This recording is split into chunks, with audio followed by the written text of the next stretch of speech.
할렐루야. 예, 반갑습니다.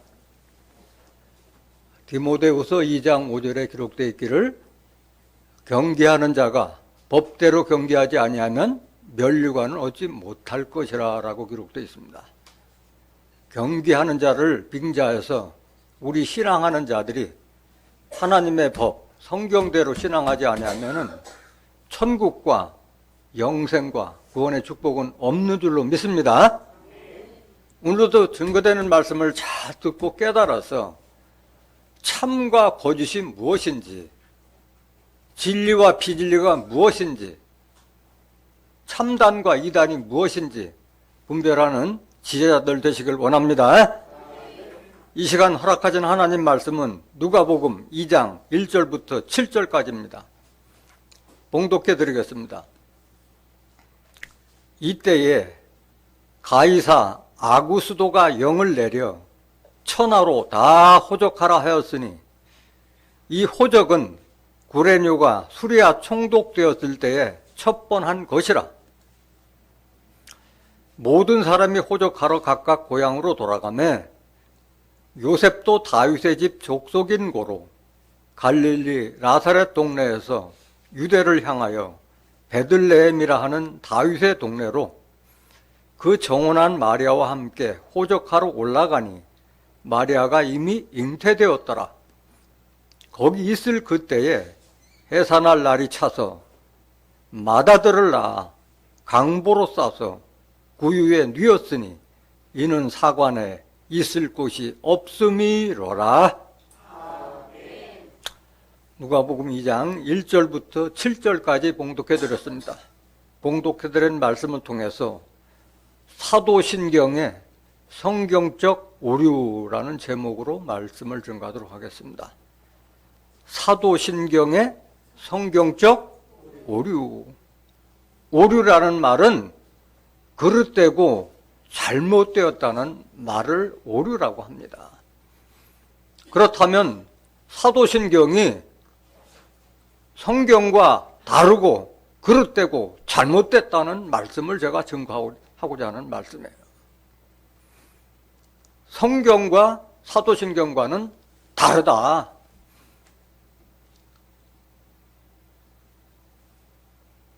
왜 다르냐? 성경을 잘못 깨달은 사람들이 사도신경을 만들었기 때문에 잘못된 거예요. 모든 거짓은 진리로 말미암지 않기 때문에 거짓이 참으로 둔갑되는 현실일 거예요. 요한일서 2장 21절 한번 보시겠습니다. 내가 너희에게 쓴 것은 너희가 진리를 알지 못함을 인함이 아니라 너희가 알문 인함이요 또 모든 거짓은 진리에서 나지 않음을 인함이니라. 진리가 뭐예요? 진리가? 요한일서 5장 7절에 증거하는 이는 성령이니 성령은 진리이다. 진리는 뭐냐? 요한복음 17장 17절에 저희를 진리로 거룩하게 하옵소서. 아버지의 말씀은 진리이다. 그러니까 거짓은 하나님의 말씀 성경에서 나온 것이 아니기 때문에 거짓이 되는 거라는 그 말씀인 거예요. 이 거짓을 증거할 때, 거짓을 참으로 믿었을 때는 구원이 아니라 저주를 받게 되는 거예요. 하늘에서 내려온 천사라도 이 성경과 다른 말씀을 전하면 저주를 받을 것이라고 말씀하셨어요. 갈라디아서 1장 8절 보세요. 그러나 우리나 혹 하늘로부터 온 천사라도 우리가 너희에게 전한 복음 외에 다른 복음을 전하면 저주를 받을지어다. 이렇게 기록되어 있어요. 여러분들도 저는 이 사실을 안 이후부터는 사도신경을 한 번도 해본 적이 없어요. 이 성경 말씀을 깨닫고 난 이후부터는 사도신경을 한 번도 더 이상 외라고 강요한 적도 없었고 예배 때 이것을 해본 적이 없었어요. 제가 단상에 선 이후부터는 한 번도 한 적이 없어요. 여러분들도 지금 사도신경을 외라면 잘 기억이 나지 않을 겁니다. 그래서 먼저 사도신경이 왜 성경과 다르다는 것을 성경과 대조해서 다 증거하기 이전에 사도신경을 한번 읽어보겠습니다.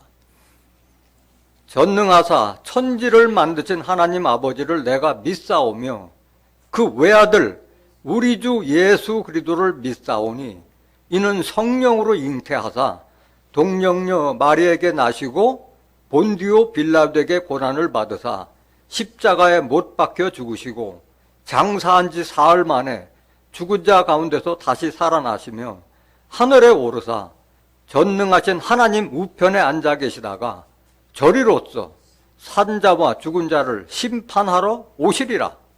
성령을 믿사오며 거룩한 공회와 성도가 서로 교통하는 것과 죄를 사하여 주시는 것과 몸이 다시 사는 것과 영원히 사는 것을 믿사옵나이다 라고 기록되었어요. 사도신경은. 그런데 이 사도신경이 뭐 잘잘못을 논하기 이전에 그럼 사도신경은 언제 어떻게 만들어졌느냐? 사도신경은 AD 400년 예수님 십자가 지신 이후에 400년이 흐른 상태에서 그 사도들이, 이 사도들은 그 기독교에서 나온 사도들이 아니에요.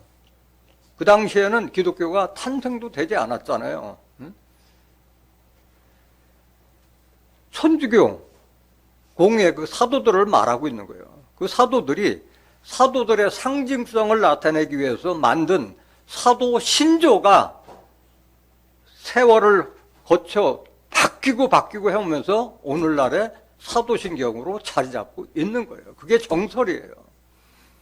여러 가지 설도 있지만은 여러분들이 인터넷을 통해서 사도신경의 유래라고 한번 쳐보면은 여러 가지 설이 나오는데 지금 제가 증거한 말씀이 정설이에요. AD 400년 이후에 사도들의 상징성을 나타내기 위한 사도 신조가 변경의 변경을 거쳐서 오늘날에 이르렀고, 더욱이 이 사도신경을 예배 전에 사도신경을 암송하느냐 암송하지 않느냐에 따라서 그게 정통이다 아니면 이단이다, 참단이다 이단이다, 그거를 구분하는 정죄의 잣대가 되기도 하는 것이 오늘날 사도신경이라는 거예요. 거짓이 진리를 이단으로 규정짓고 하는 이런 웃지 못할 아이러니컬한 일이 지금도 벌어지고 있는 거예요. 근데 오늘날 많은 이제 이런 말씀들이 증거되다 보니까 최근에는 그런 일이 좀 없어요. 사도신경을 안 하는 교회도 많아졌고, 그 다음에 사도신경이 성경과 다르다는 그런 내용들이 많이 알려졌어요. 그렇지만 아직도 사도신경을 하느냐에 따라서 참단과 이단을 구분하는 그 정죄의 잣대가 아직도 되고 있다는 말씀인 거예요. 그러면 지금부터 성경적으로 사도신경이 성경과 다르다는 내용을 조목조목 증거해 드리도록 하겠습니다. 첫 번째 오류는 뭐냐? 앞에서도 읽어드렸지만은 그 외아들 예수 그리스도를 믿사오니 이렇게 되다 보니까 오늘날 예수님 믿는 많은 사람들이 성경을 보지 않기 때문에 예수님을 외아들로 알고 있는 자들이 너무 많다는 거예요. 오늘 분명히 누가복음 2장 1절에서 7절까지를 본문을 잡은 것이 이 말씀을 증거하기 위해서 제가 본문을 잡은 거예요. 누가복음 2장 7절 보세요. 2장 7절. 앞에 거는 다 읽어드렸으니까 누가복음 2장 7절. 5절부터 보세요. 5절부터. 그 정혼한 마리아와 함께 호적하러 올라가니 마리아가 이미 잉태되었더라. 거기 있을 그때 해산할 날이 차서 맏아들을 낳아 강보로 싸서 구유에 뉘었으니 이는 사관에 있을 곳이 없음이로라. 외아들이에요? 맏아들이에요? 맏아들을 낳았어요. 맏아들을. 맏아들로 낳았는데 이거를 외아들이라고 하다 보니까 성경에 무식한 자들이 다 예수님을 외아들로 알고 있다는 거예요. 외아들로. 그럼 왜 외아들이라고 이렇게 오해를 했느냐? 외아들이라는 것은 딸도 없고 아들만 딸랑 하나 낳았을 때 그게 외아들이에요. 딸이 있는데 아들이 있다고는 독자예요, 독자. 근데 외아들로 오해하는 말이 뭐냐면 독생자라는 말을 많이 외아들로 오해하고 있는 것 같아요.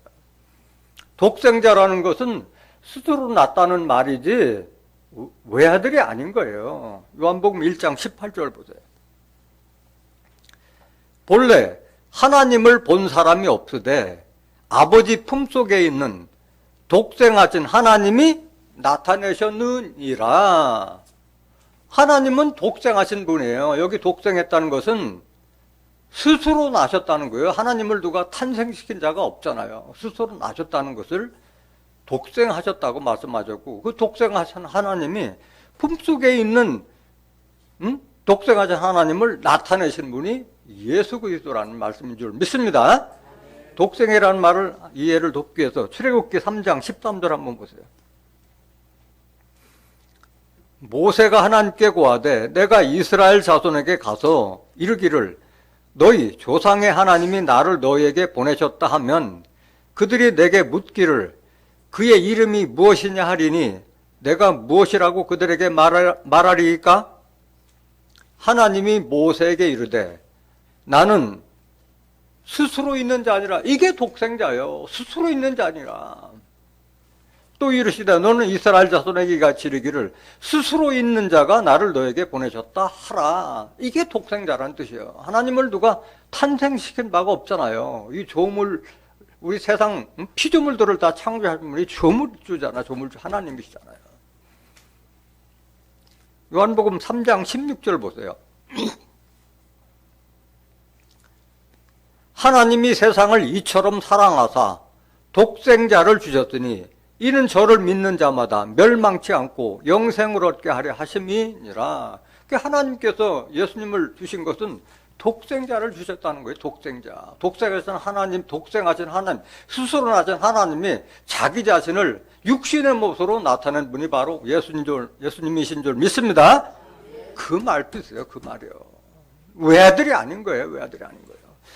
예수님은 육신적으로도 맏아들로 나셨고 영적으로도 맏아들을 낳으셨고 다시 오실 때 재림하실 때도 외아들로 오세요? 맏아들로 오세요? 맏아들로 오시는 걸로 성경은 기록하고 있는 거예요. 먼저 육신적인 그 동생들 한번 보겠습니다. 마태복음 13장 53절 보세요. 예수께서 이 모든 비유를 마치신 후에 거기를 떠나서 고향으로 돌아가사 저희 회당에서 가르치시니 저희가 놀라 가로되 이 사람의 이 지혜와 이런 능력이 어디서 났느냐? 이는 그 목수의 아들이 아니냐? 그 모친은 마리아, 그 형제들은 야고보, 요셉, 시몬, 유다라 하지 않느냐? 어머니 마리아, 형제들은, 아버지는 목수, 요셉의 아들 아니냐? 그 형제들은 야고보, 요셉, 시몬, 유다, 남동생이 몇 명이요? 4명, 56절. 그 누이들은 다 우리와 함께 있지 아냐. 그런즉 이 사람이 이 모든 거 어디서 났느냐 하고, 누이들이라고 했기 때문에 적어도 여동생이 몇 명 이상이요? 2명 이상은 되잖아요. 2명 이상은 되잖아요. 이렇게 성경에 기록되어 있음에도 불구하고 사람들이 성경 있는 거에, 성경 있는 거에 대해서 열심을 내지 않고 성경을 보지 않고 그냥 그 유전적으로만 믿다 보니까 아직도 예수님을 외아들로 알고 있다는 거예요. 외아들로. 너무 어리석은 일 아니겠어요? 히브리서 1장 1절 한번 보세요. 다시 오실 때도 재림하실 때도 맏아들로 오신다고 그랬어요. 옛적의 선지자들로 여러 부분과 여러 모양으로 우리 조상들에게 말씀하신 하나님이 이 모든 날 마지막에 아들로 우리에게 말씀하셨으니 이 아들을 만유의 후사로 세우시고 또 저로 말미암아 모든 세계를 지으셨느니라. 이는 하나님의 영광의 광채시요 그 본체의 형상이시라. 예수님은 하나님의 본체 형상이라고 말씀하셨어요. 그의 능력의 말씀으로 만물을 붙드시며 죄를 정결케 하는 일을 하시고 높은 곳에 계신 위엄의 우편에 앉으셨느니라. 저가 그 예수님이 천사보다 얼만큼 뛰어남은 저희보다 더욱 아름다운 이름을 기업으로 얻으심이니 하나님께서 어느 때 천사 중 누구에게 내가 내 아들이라 오늘날 내가 너를 낳았다 하셨으며 또다시 나는 그에게 아버지가 되고 그는 내게 아들이 되리라 하셨느냐. 하나님은 천사들에게도 아들이라고 칭함을 붙인 적이 없어요. 예수님 외에는 아들이 없는 거예요. 6절 보세요. 또 맏아들을 이끌어 무슨 아들? 외아들이 아니라 맏아들을 이끌어 세상에 들어오게 하실 때에 하나님의 모든 천사가 저에게 경배할지어다 말씀하시며 이렇게 기록되어 있어요. 이렇게 성경에 기록되었음에도 불구하고 사도신경에 그 외아들 예수 그리스도를 믿사오니 이 말 때문에 성경에 무식한 자들이 다 예수님을 외아들로 알고 있고 그 사도신경을 믿으면서도 그 잘못된 사도신경을 가지고 참단이다 이단이라고 논하니까 얼마나 가증스럽고 우스운 일이냐 이거예요. 자기들이 성경에 무식한 것을 생각지도 않고 이렇게 경제라는 잣대로 사용하기도 된다는 거예요. 그 다음 두 번째, 이는 성령으로 잉태하사 동정녀 마리아에게 나시고라고 기록됐는데 이 말은 맞아요. 성령으로 잉태하셨고 동정녀 마리아에게 나시고 이렇게 기록되는데 이 말씀 때문에 많은 사람들이 예수님을 사람의 씨가 아닌 성령이 씨가 되어서 공짜백으로 마리아 뱃속에서 낳았다고 이렇게 오해할 수 있는 소지가 충분히 있는 이 말씀이에요. 성경은 어느 성경 한 구절만 봐서는 안 되는 거예요. 성경을 입체적으로 다 봐야만이 예수님이 어떤 분이라는 걸 아는데 마태복음을 보면은 마치 성령이 씨가 된 것처럼 그렇게 묘사가 돼 있기도 해요.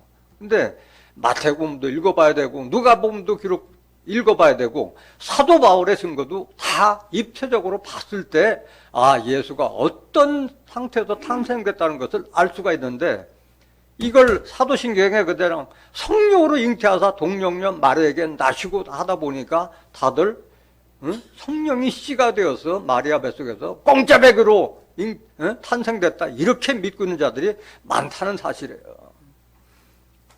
성경적으로 한번 보시겠습니다. 마태복음 1장 18절 보세요.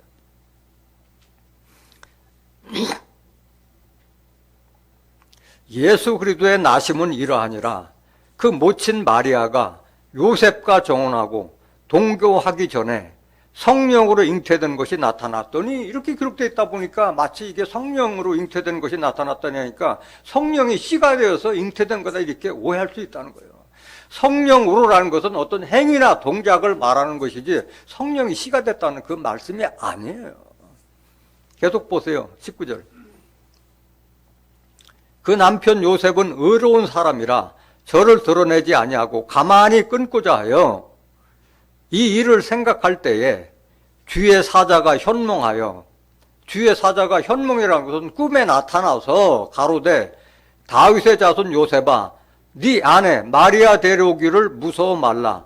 저에게 잉태된 자는 뭐로 된 것이라? 성령으로 된 것이라 하다 보니까 이게 성령이 씨가 된 것으로 이렇게 오해한다는 얘기예요.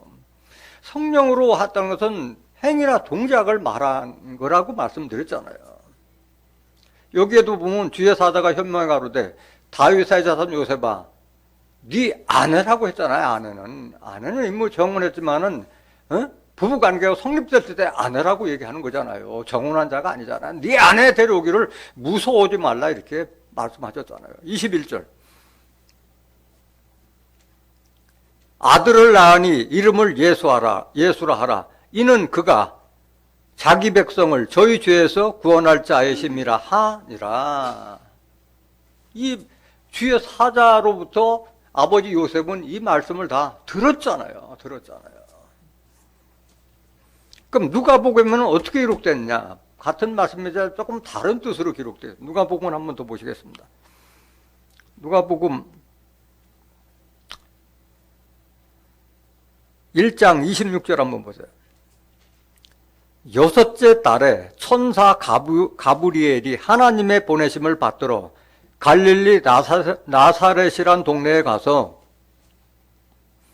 다윗의 자손 요셉이라 하는 사람과 정혼한 처녀에게 이르니 그 처녀의 이름은 마리아라. 그에게 들어가 가로되 은혜를 받은 자여 평안할지어다 주께서 너와 함께 하시도다 하니 처녀가 그 말을 듣고 놀라 이런 인사가 어찌 민고 생각하매 천사가 일러 가로되 마리아여 무서워 말라 내가 하나님께 은혜를 얻었느니라. 보라 내가 수태하여 아들을 낳으리니 그 이름을 예수라 하라. 수태라는 것은 난자와 정자가 결합됐을 때 그걸 수태라고 하는 거예요. 이것이 없이 수태가 이루어질 수가 없는 거예요. 32절 저가 큰 자가 되고 지극히 높으신 이의 아들이라 일컬을 것이요 주 하나님께서 그 조상 다윗의 위를 저에게 주시리니 영원히 야곱의 집에 왕노릇 하실 것이며 그 나라가 무궁하리라. 마리아가 천사에게 말하되 나는 사내를 알지 못하니 어찌 이 일이 있으리까?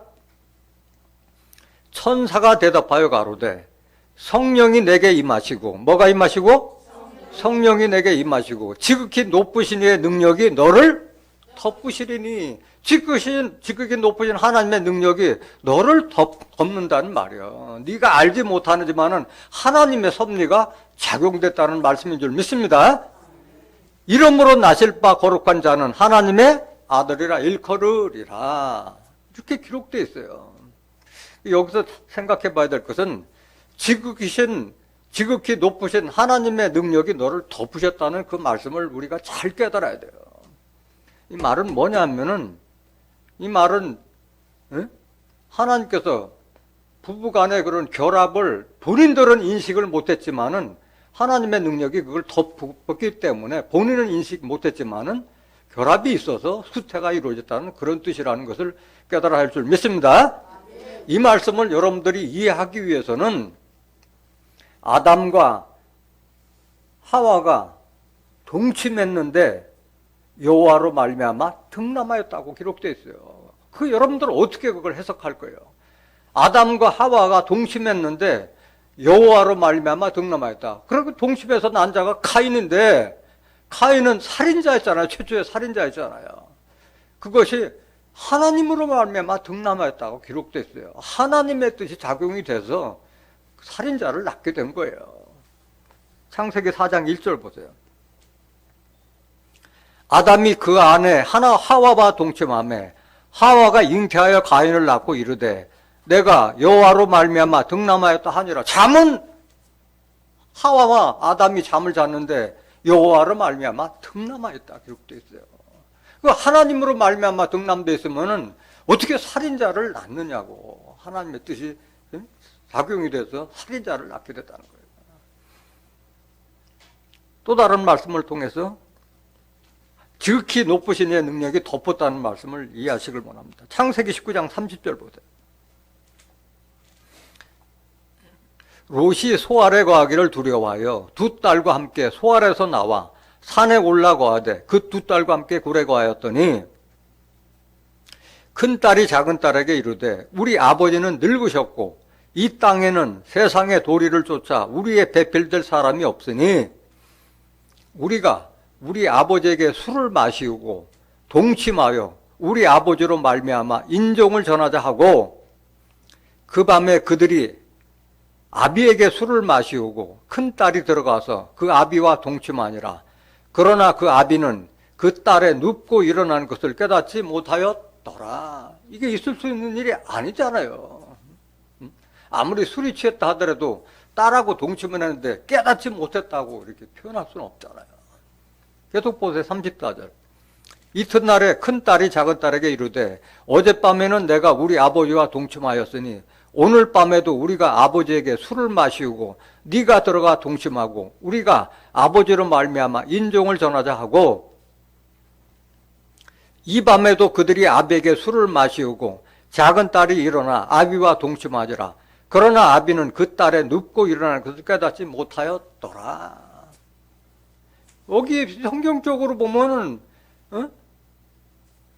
첫날, 두 번째 날 같이 큰딸과 작은 딸이 같이 아버지와 동침하고도 하는데 큰 딸에서 난 자가 바로 하나님을 대적했던 모압 족속이고 작은 딸에서 난 자는 암몬 족속이었잖아요. 근데 어떻게 사람이 잉태됐을 때 첫날 첫 딸하고 잉태하고 둘째 날 작은 딸하고 잉태해가지고 그거를 깨닫지 못했다고 이렇게 할 수가 있겠어요. 깨닫지 못.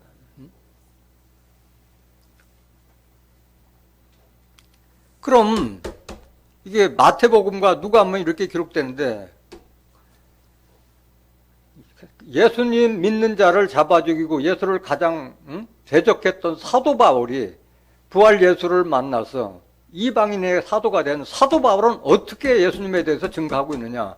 똑같은 성경 말씀이에요. 그 입체적으로 하는 말이 바로 이거를 사도 바울의 증거도 우리가 잘 되새겨 봐야 된다는 말씀인 거예요. 사도행전 13장 15절 보세요.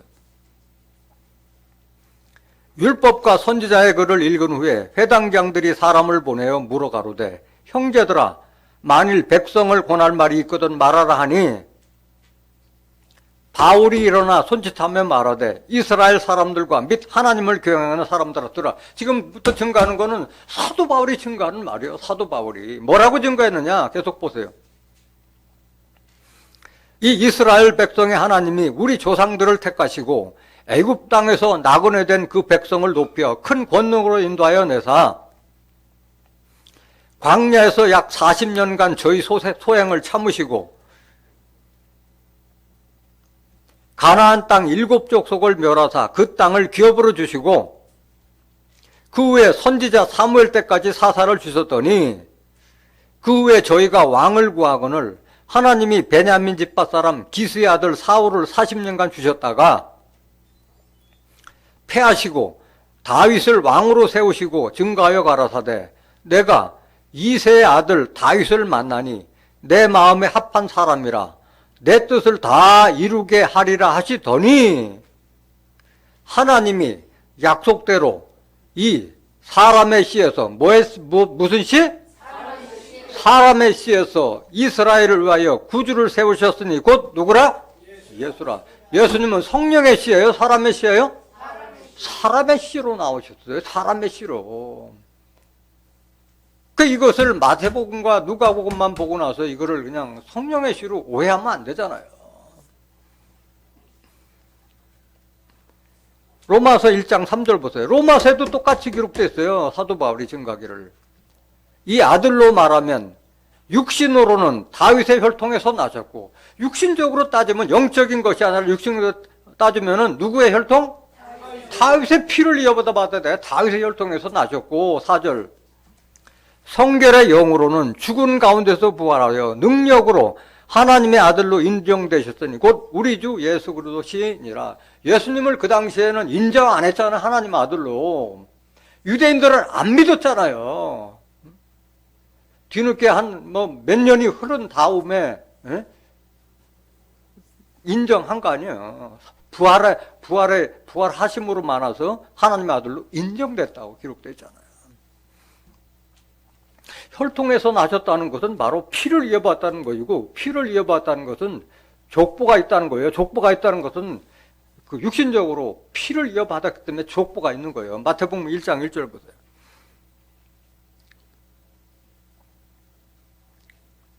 아브라함과 다윗의 자손 예수 그리스도의 세계라.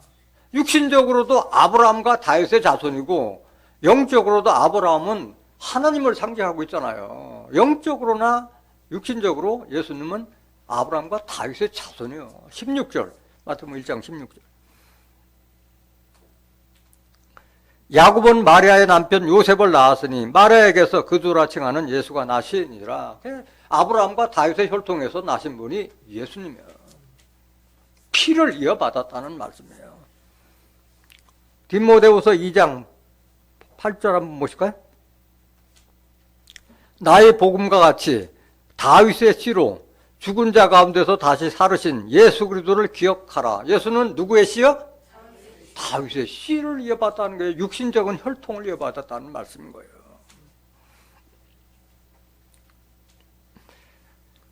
그래서 사도 바울은 안타까웠던 거예요. 많은 사람들이 예수님을 성령의 씨로 잉태한 걸로 알고 있다 보니까 정말 답답하다. 내가 참말을 말한다. 내가 그리스도에게 끊어질지라도 내 예수님 믿는 자들에게 은혜를 구하기 위해서 내가 예수에게 끊어지더라도 이 참말을 한다. 예수는 이스라엘 족속에서 났다고 그걸 증거하고 있는 거예요. 로마서 9장 1절 보세요. 내가 그리스도 안에서 참말을 하고 거짓말을 아니하노라. 내게 큰 근심이 있는 것과 마음에 그치지 않는 고통이 있는 것을 내 양심이 성령 안에서 나로 더불어 증거하노니. 사도 바울은 이 말씀을 참말을 하자니 사람들이 그렇게 믿고 있는데 참 안타까운 거예요. 근데 그래도 할 말을 해야 되겠다고 말하는 거예요. 2절 3절 나의 형제 곧 골육의 친척을 위하여 내 자신이 저주를 받아 그리스도에게서 끊어질지라도 원하는 바로다.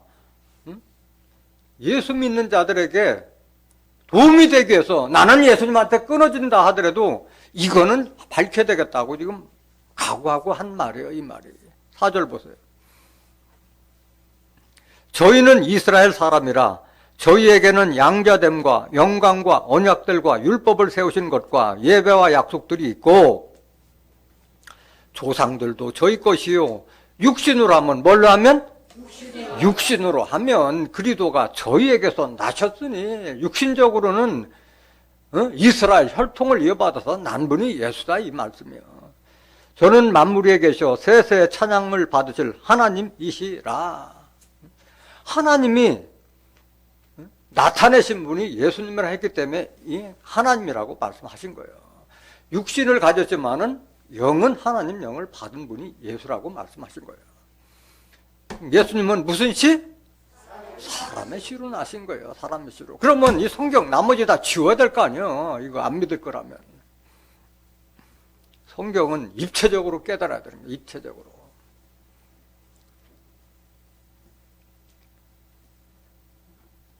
더욱이 여기 보면 성령으로 잉태하사 동정녀 마리아에게 나시고 라고 기록되어 있는데 동정녀인 건 맞지만은 동정녀라고 특히 사도신경에 그렇게 예수님을 축혀 세울 만한 그런 인물은 아니다라는 거예요. 더욱이 천주교에서는 마리아를 성모라고 이렇게 우러러 받들고 예수님보다 먼저 동상 세워놓고 그 먼저 절하고 나서 들어가잖아요. 성모 마리아 앞에서는 예수는 항상 어른 예수예요? 아기 예수예요? 아기 예수예요. 아기 예수. 아기야, 어린애야. 성모 앞에서는 항상 그런 그 성모를 이렇게 우러러 봤던데 마리아는 성모로 받들 만한 축교 세울 만한 그런 인물이 못 돼요. 평범한 여자에 불과했던 거예요. 예수님한테도 인정받지 못했던 자가 바로 마리아라는 것을 깨달아야 할 줄 믿습니다. 왜 그러냐? 주의 사자가 현몽해서 이 사람은 사람들을 세상에서 구원할 자라는 그런 주의 사자의 음성을 직접 들은 요셉과 마리아라면은 그렇게 행동하면 안 되지. 마리아는 예수를 믿지도 않았고 동정녀라고 아니 그 당시에는 뭐 다들 처음으로 결혼한 사람들은 다 동정녀지 다 부정한 여자를 취해서 배우자라 삼는 것이 아니잖아요.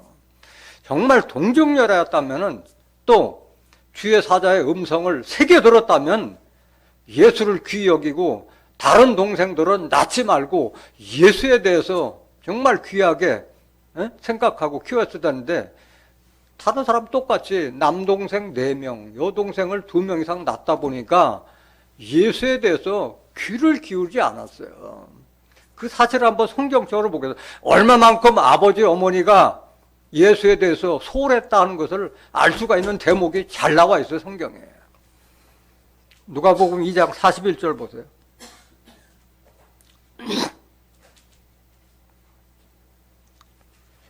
그 부모가 해마다 유월절을 당하면 예루살렘으로 가더니 예수께서 12살 될 때, 몇 살 때? 12살 백이요. 예수님 12살 때에 저희가 그 부모가 이 절기의 전례를 쫓아 올라갔다가 그 날들을 마치고 돌아갈 때에 아이 예수는 예루살렘에 머무셨더라. 그 부모는 이를 알지 못하고, 말이 돼야 안 돼요? 12살 백이 맏아들이 예루살렘 성전에 남아있는데도 알지 못하고 길을 떠난 거예요. 이게 부모야, 이 부모요. 요셉과 야곱 똑같은 사람이요. 계속 보세요. 44절. 동행 중에 있는 줄로 생각하고 하룻길을 간 후 친족과 아는 자 중에 찾되, 하룻길을 갔으면은 밥 세 끼는 먹었을 거 아니냐. 아침 저녁 밥 하룻길을 갔으면은 그때도 동행 중에 있는 줄로 생각하고 찾지도 않았어요. 이렇게 무심한 부모가 바로 요셉과 마리아였던 거예요. 계속 보세요. 만나지 못하며 찾으면서 예루살렘으로 돌아갔더니, 근데 되돌아서 하루 지나고 나서 되돌아서 예루살렘까지 간 거예요. 계속 보세요. 사흘 후에, 며칠 후에? 12살 백이 맏아들이 성전에 남아있는데도 알지 못하고 사흘 후에 찾은 거예요. 사흘 후에. 성전에서 만난 즉 그가 선생들 중에 앉으사 저희에게 듣기도 하시며 묻기도 하시니, 아니 신통방통하잖아요. 12살 백이가 거기 있는 선지자들과 율법자 바리새인들하고 묻고 대답하고 하는데, 그런 걸 보면서도 예수님이 어떤 사람이라는 것을 생각을 안 했다는 것이 다음 구절에 나와요. 계속 보세요. 듣는 자가 다 그 지혜와 대답을 귀히 여기더라. 다른 사람은 다 참 12살짜리가 어떻게 이렇게 성경을 많이 하냐 이렇게 귀하게 생각하는데, 부모는 그걸 모르는 거예요. 48절 보세요. 그 부모가 놀라며 그 모친은 가로되, 아이야, 12살 백의 아이야. 아이라고 부르잖아. 어찌하여 우리에게 이렇게 하였느냐. 보라, 네 아버지와 내가 근심하여 너를 찾아노라 하고 얘기하니까 예수님이 뭐라고 답변하느냐. 49절. 예수께서 가라사대, 어찌하여 나를 찾으셨나이까? 내가 내 아버지 집에 있어야 될 줄을 알지 못하셨나이까 하시니. 12살 예수님은 벌써 자기의 사명을 알고 계셨잖아요. 내가 하나님의 일을 하는 사람으로서 예루살렘 성전에 있어야 될 줄을 왜 알지 못하냐고 오히려 반문하고 있잖아요. 12살 배기가. 50절 보세요. 양친이 그 하신 말씀을 깨닫지 못하더라. 말귀를 못 알아들었어요. 예수가 하는 말귀를 알아듣지를 못한 거예요. 해도 너무한 거 아니냐 이거야. 괴무만도 못한 그런 행위를 하고 있는데 그거를 성모로 받들고, 말이 안 되잖아요. 성경적으로 봤을 때는. 그냥 한 인간에 불과한 거예요. 인간에 불과한 거예요.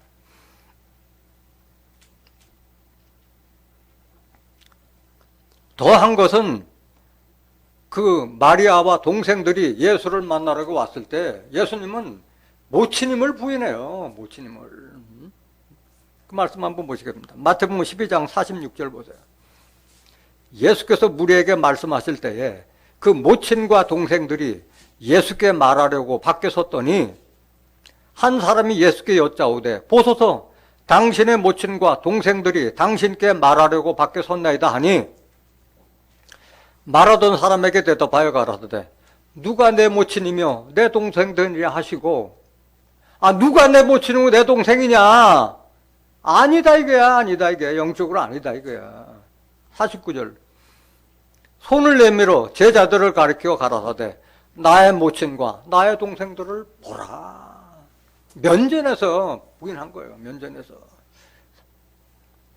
누구든지 하늘에 계신 내 아버지의 뜻대로 하는 자가 내 형제요 자매요 모친이라 하시더라. 예수님도 부정한 자가 바로 마리아였다는 거예요. 마리아가 이렇게, 요셉도 그렇고, 요셉은 한 번도 성경에 등장하지 않잖아요. 한 번도 나타나지 않잖아요. 그러니까 부모가 예수님을 하나님의 아들로 인정하지를 않고 있다 보니까 예수님의 동생들도 예수를 믿었어요? 안 믿었어요? 안 믿었어요. 오히려 예수님을 사지로 내모으라고 내몬 자들이 바로 동생들인 거예요. 그 부모의 영향을 받은 거예요. 물론 하나님을 믿고 예수 믿는 것은 육신의 혈통에서 작용되는 건 아니지만은 어머니도 안 믿으니까 동생들도 안 믿었어요. 요한복음 7장 1절 보세요.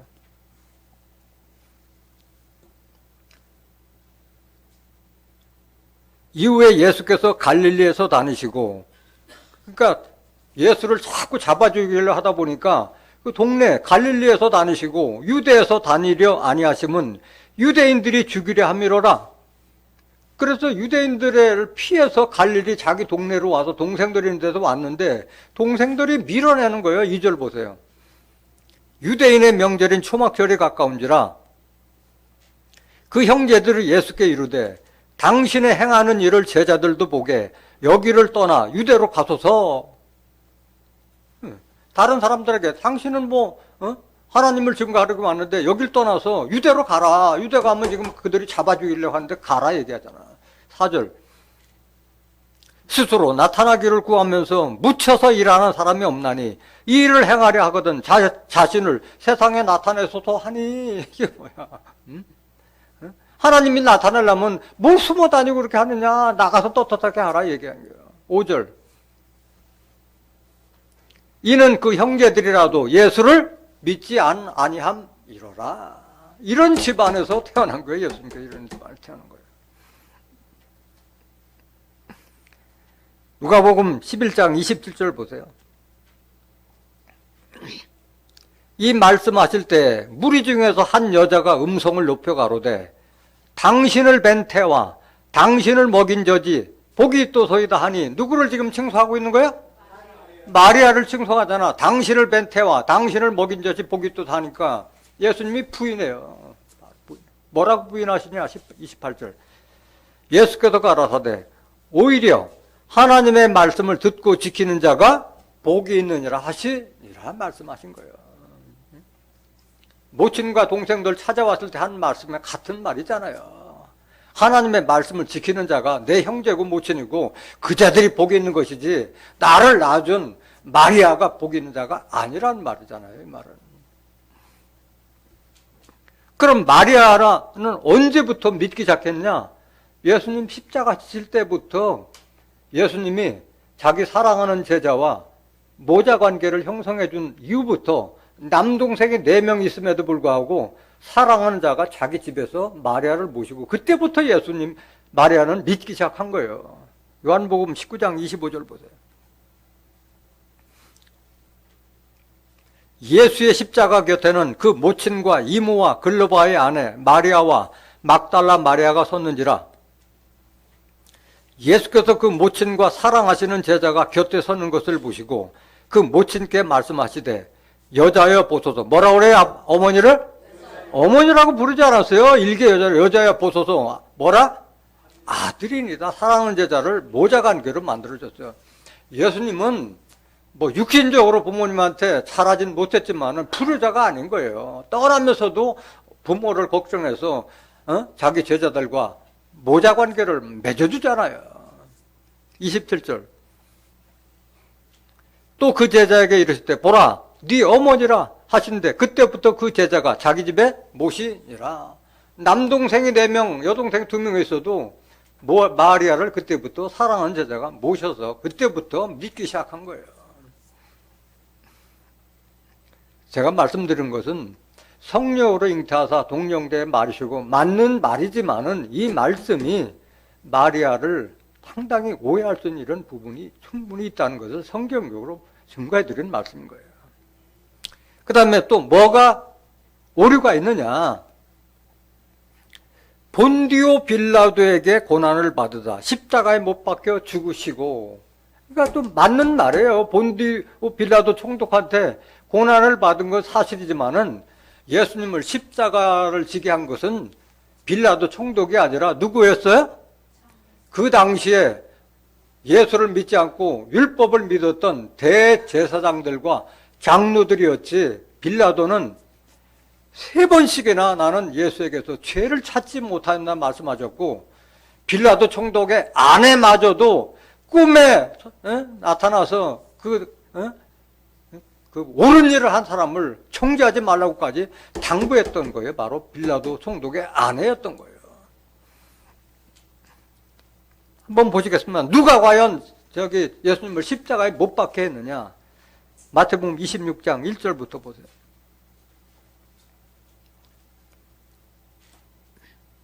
예수께서 이 말씀을 다 마치시고 제자들에게 이르시되 너희 아는 바와 같이 이틀을 지나면 유월절이라 인자가 십자가에 못 박히기 위하여 판리우를 하시더라. 그때 대제사장들과 백성의 장로들이 가야바라 하는 대제사장의 아문에 모여 예수를 괴계로 거짓말로 속임수로 잡아 죽이려고 의논하되 누가 이렇게 모여한 거예요? 대제사장들과 장로들이었어요. 5절 말하기를 민요가 날까 하노니 명절은 말라 하더라. 대제사장들과 장로들이 예수를 잡아 죽이려고 했던 거지. 율법을 믿던 자들이기 때문에 예수의 말씀을 믿지 않는 자들이 예수를 잡아 죽이려고 하고 빌라도 총독에게 모든 그것을 잘못을 덮어 씌운 거예요. 덮어 씌운 거예요. 자기 조상들이 했다는 것은 까맣게 지워버리고 빌라도 총독에게 그 십자가를 지게 한 것을 다 덮어 씌운 거예요. 마태복음 27장 1절 다시 보세요. 새벽에 모든 대제사장과 백성의 장로들이 예수를 죽이려고 함께 의논하고, 여기 보면 대제사장과 장로들이 예수를 죽이려고 함께 의논하고 2절 결박하여 끌고 가서 총독 빌라도에게 넘겨주니라. 왜 그랬느냐? 유대인들은 그 당시에 로마의 통제를 받고 있기 때문에, 로마의 지배를 받는 속국이었기 때문에 사람을 죽이려 십자가 달릴 권한이 없기 때문에 그거를 빌라도에게 그 권한을 받은 것이지 죽게 한 것은 대제사장들과 장로들이었다는 거예요. 그러면 빌라도는 과연 신문할 때 어떻게 했느냐? 예수에게도 죄를 찾지 못했다고 3번씩이나 얘기했음에도 불구하고 강도 바라바는 살려주고 예수를 십자가에 못 박게 해달라서 날 것을 두려워해서 그냥 마지막에 마지못해서 내줬을 뿐인 거예요. 만약에 그들이 사람을 십자가에 달릴 권한이 근데 로마의 통제를 받지 않았더라면은 빌라도에 가지도 않을 거예요. 갈 필요도 없는 거예요. 요한복음 18장 29절 보세요.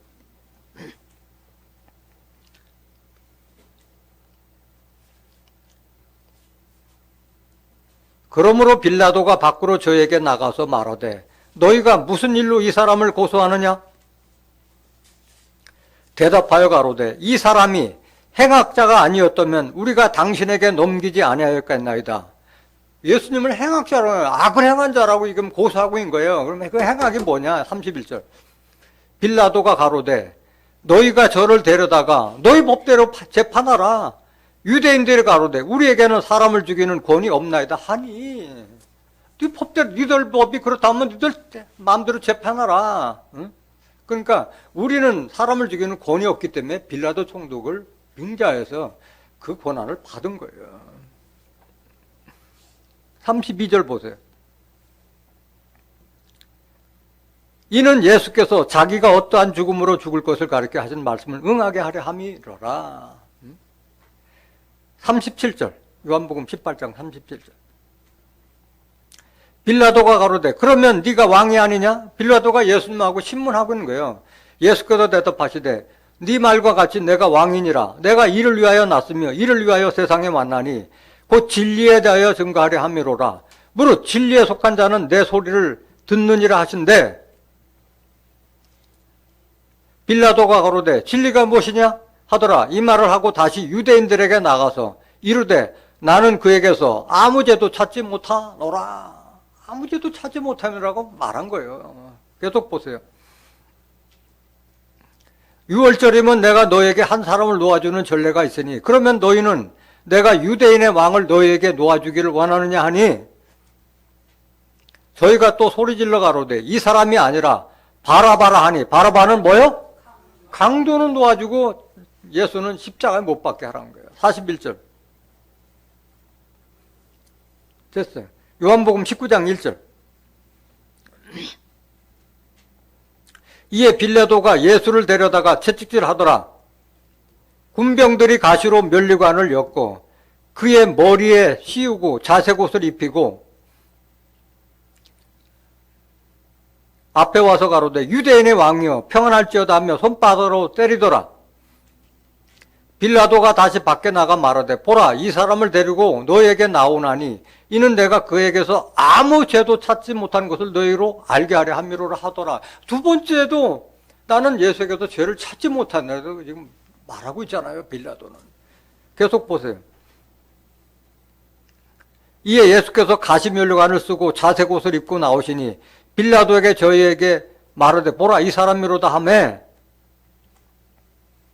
대제사장들과 하속들이 여기도 나오잖아. 대제사장들 하속들이 예수를 보고 소리질러 가로되 십자가에 못 박게 하소서. 십자가에 못 박으라는 것은 대제사장들과 그 하속들이요. 그게 예속된 자들이 십자가에 못 박게 해달라고 하고 있는 거예요. 십자가에 못 박게 하소서 하는지라 빌라도가 가로되 너희가 친히 데려다가 십자가에 못 박으라. 나는 그에게서 죄를 찾지 못하노라 말씀했잖아요. 못하노라. 7절. 유대인들이 대답하되 우리에게 법이 있으니 그 법대로 하면 저가 당연히 죽을 것은 저가 자기를 하나님 아들이라 함이니라. 행악했다는 것이 바로 예수님이 내가 하나님의 아들이라 하는 그걸 가지고 지금 행악했다고 십자가에 못 박게 해달라고 한 자들이요. 이 대제사장들과 장로들이. 가증스럽잖아요. 응? 그런 것은 싹 빼버리고 본디오 빌라도에게 고난을 받으사라고 해버리니까 마치 빌라도 총독 때문에 예수님이 십자가에 못 박은 것처럼 돼버렸잖아요.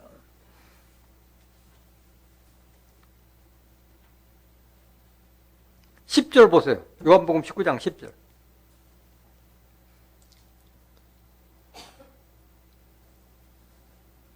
빌라도가 그러되 내게 말하지 아니하느냐 내가 너를 놓을 권세도 있고 십자가에 못 박을 권세도 있는 줄 알지 못하냐. 지금 빌라도가 마지막으로 예수님한테 하는 말이에요. 11절. 예수께서 대답하시되 위에서 주지 아니하셨으면 나를 해할 권세가 없으리니 그러므로 나를 내게 넘겨준 자의 죄는 더 크니라 하시니 누구 죄가 더 큰 거예요? 예수를 빌라도에게 넘겨준 자가 죄가 더 크다고 예수님 말씀하시잖아요. 이러므로 빌라도가 예수를 놓으려고 힘썼으나 예수님을 놔주려고 빌라도는 3번, 4번에 걸쳐서 했지만은 그들이 대제사장과 장로들이 죽게 한 거예요. 유대인들이 소리질러 가로되 이 사람을 놓으면 가이사의 충신이 아니니이다. 무릇 자기를 왕이라 하는 자는 가이사를 반역하는 것이니이다. 이렇게 지금 빌라도를 지금 총동질하고 있는 거예요. 13절 보세요. 빌라도가 이 말을 듣고 예수를 끌고 나와서 박석이라는 곳에서 재판석에 앉았더라.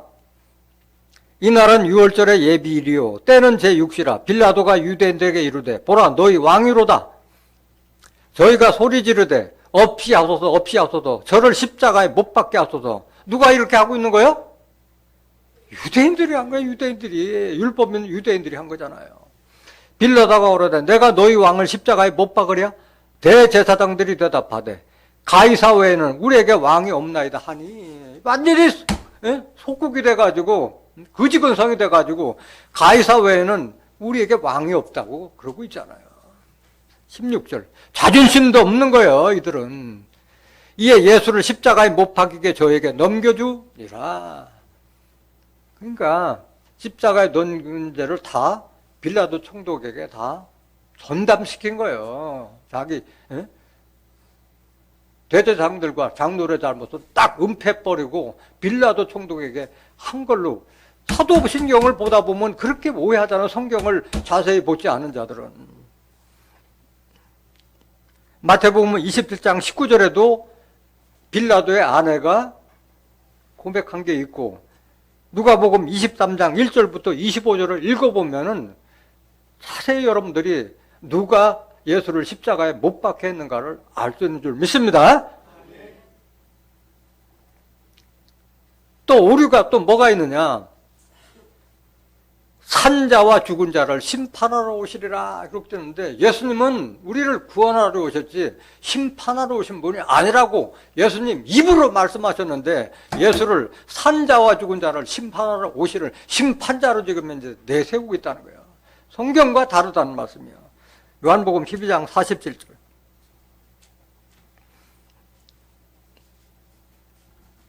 사람이 내 말을 듣고 지키지 아니할지라도 내가 저를 심판하지 아니하노라. 내가 온 것은 세상을 심판하려 함이 아니요 세상을 구원하려 함이로다. 누구의 말이에요? 예수님께서 하신 말씀이에요. 예수님께서 내가 구원하러 왔지 심판하러 왔. 심판이라는 것은 옳고 그름을 분별해 주는 걸 심판이라고 하는 거예요. 뭐 죽이고 살리고 이런 말이 아니라 옳고 그름을 알려주는 것이 심판이에요. 48절. 나를 저버리고 나를 믿지 않고 내 말을 받지 아니한 자를 심판할 리가 있으니, 심판할 리가 따로 있어요? 없어요? 심판할 리가 따로 있다. 그 자가 누구냐? 곧 나의 한 그 말이 마지막 날에 저를 심판하니라. 예수님의 말씀을 가진 자가 마지막 날에 심판한다. 옳고 그름을 분별해 준다는 말씀이에요. 예수님이 심판자예요? 심판자가 아니에요? 예수님은 구원자지 심판자가 아닌 거예요. 그런데도 산자와 죽은 자를 심판하러 오시나. 죽은 자 누가 심판해요? 백보자 아니라 하나님께서 죽은 자 심판하지 예수님 심판하신 분이 아니잖아요. 계시록 20장 12절부터 15절까지 죽은 자, 죽은 영들, 부활한 영들은 백보자에게서는 하나님이 심판하지 예수님 심판하지 않잖아요.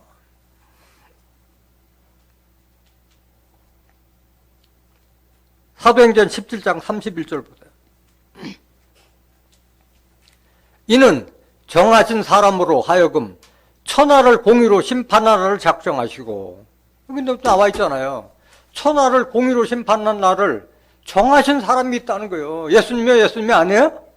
예수님이 아니잖아요. 이에 저를 죽은 자 가운데서 다시 살리시는 것으로 모든 사람에게 믿을 만한 증거를 주셨으면 하니라. 이러죠. 정하신 분이 따로 있다는 거예요.